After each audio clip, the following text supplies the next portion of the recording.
Health wise तो ठीक हूँ, बस पुलिस की तरफ से परेशानी है। पुलिस पानी रोक देती है, कभी खाना रोक देती है। जिम्मेदारी लेनी होगी। 12वीं पास भी कितनी नौकरियां मिली, चपरासी की नौकरी में जिस देश में पीएचडी धारक अप्लाई कर रहे हैं उस देश को हम कह सकते हैं बहुत महान है।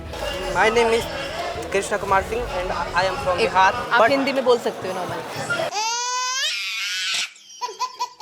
एग्जाम देने दिया उन्होंने, सॉरी मैं फंबल कोई नहीं, रिपीट कर लो आप। Okay. Medical services are not for कि ये आपके लिए है, ये आपके लिए नहीं है। कोई फर्क नहीं पड़ता क्योंकि हमें कीड़े मकोड़े और वो है राजा। नमस्कार, आज है हम दिल्ली के जंतर मंतर पे, जहाँ पे लोग अपनी मांगों की गुजारिश करते हैं। वही कुछ दिनों से चलता आ रहा ये सीजेपी का प्रोटेस्ट आज डे 9 पर पहुंच गया। कैसे डे 1 से शुरू करके जहाँ पे बिल्कुल भी क्राउड नहीं होता था, आज डे 9 तक जहाँ पे फुली क्राउडेड है। अब चलिए लोगों से जानते हैं कि उनकी क्या मांगे हैं। जब मेलोडी वाला सीन हुआ था स्टार्टिंग में, तो मतलब इतना ज़्यादा हाईलाइट कर दिया था उसको, मेलोडी को, सिर्फ एक मेलोडी का लेकर मतलब 4 घंटे डिबेट चलाया था इन पढ़े लिखे लोगों ने। मैडम देखो, मजबूरी ये है कि आज का जो दौर है ना, गरीब आदमी बहुत गरीब होता जा रहा है, जो रईस है वो और रईस हो रहा है। क्या मेलोडी ऐसी चीज़ है, खाइए और भूल जाइए। अच्छा, जो पेपर लीक हुए हैं वो भी भूल जाइए, जो देश के मुद्दे हैं वो भी भूल जाइए। उसको पूछोगे तो गोली खाओगे।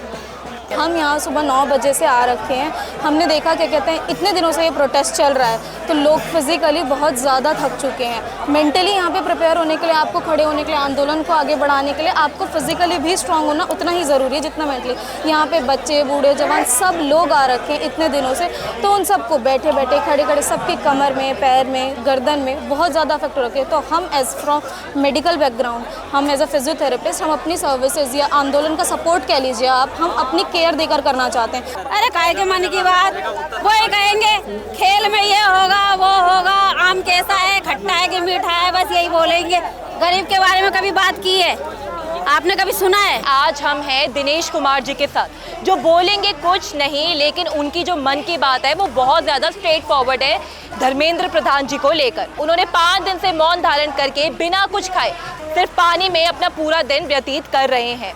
वो छत्तीसगढ़ से आए हैं, वो बोलेंगे कुछ भी नहीं लेकिन उनकी एक ही मांग है कि मेरा देश है और मेरे को धर्मेंद्र प्रधान जी की इस्तीफा चाहिए। हम ये मांग कर रहे हैं कि एक ऐसी पब्लिक बॉडी कॉन्स्टिट्यूट हो जिसकी पब्लिक के प्रति रिस्पॉन्सिबिलिटी हो, जनता के प्रति रिस्पॉन्सिबिलिटी हो, जिसमें जनता की भी भागीदारी हो, जनता के नुमाइंदों की भागीदारी हो और इस तरह से कोई रिस्पॉन्सिबिलिटी से भागे।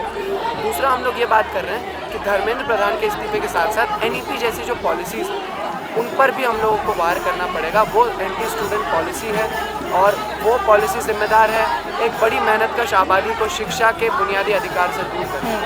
सर 12th में ओके सर, आपको आज इस प्रोटेस्ट में आना पड़ा, तो ऐसी क्या मजबूरी थी? मैं इस प्रोटेस्ट में अपने भाइयों के लिए आया हूँ जिन्होंने अपनी जान दे दी है।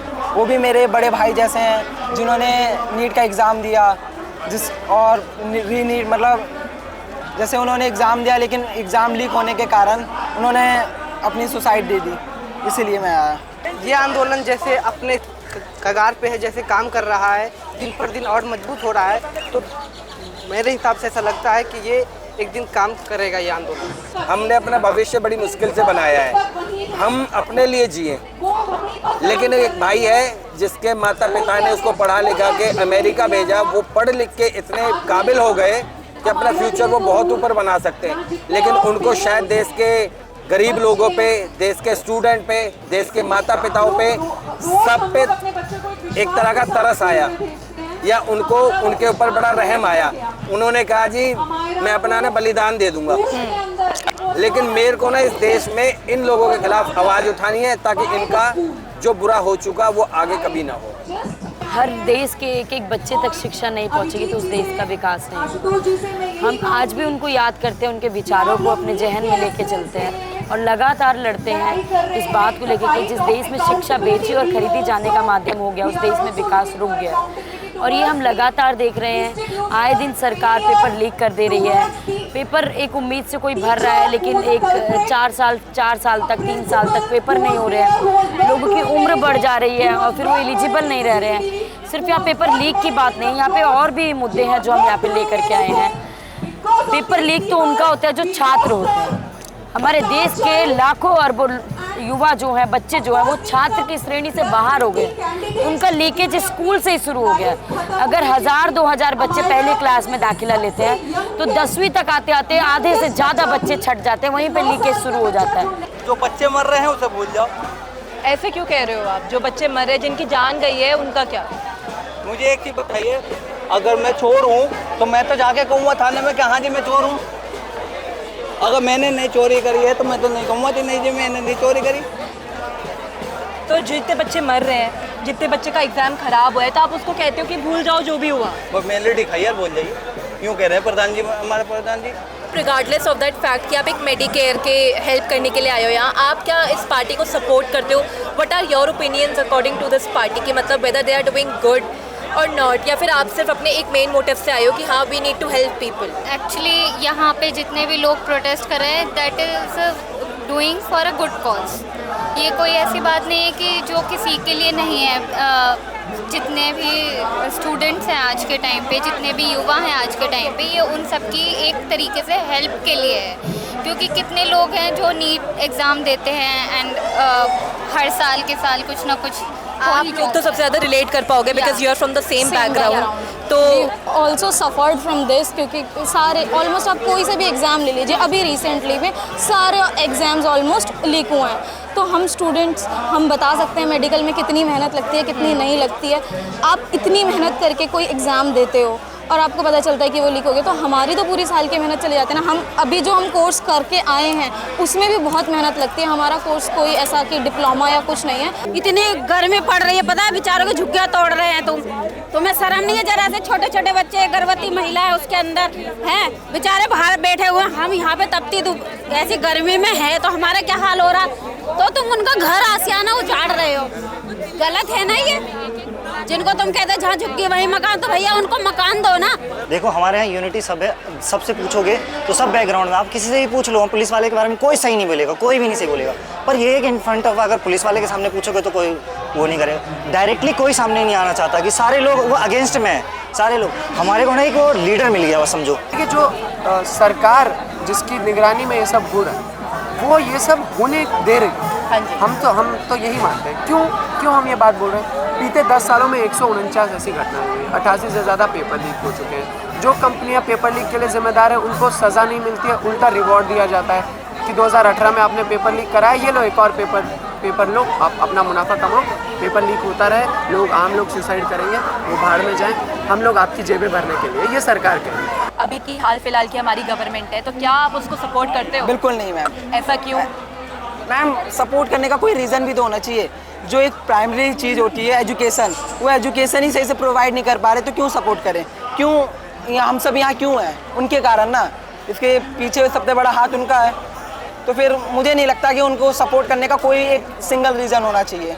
ऊर्जावान युवा यूथ कहा जाता है जिसके पास काफ़ी ऊर्जा, लेकिन वो ऊर्जा व्यर्थ जा रही है। आप ऐसे पार्टियों से जोड़ रहे हैं जिनके हाथों में एक किताबें होनी चाहिए, कलम होनी चाहिए। उनको हिंदू मुसलमान के दंगों में लड़वाया जा रहा है, उनको तलवार दी जा रही है, उनको ऐसे बहलाया फुसलाया जा रहा है कि भाई मार देंगे या काट देंगे।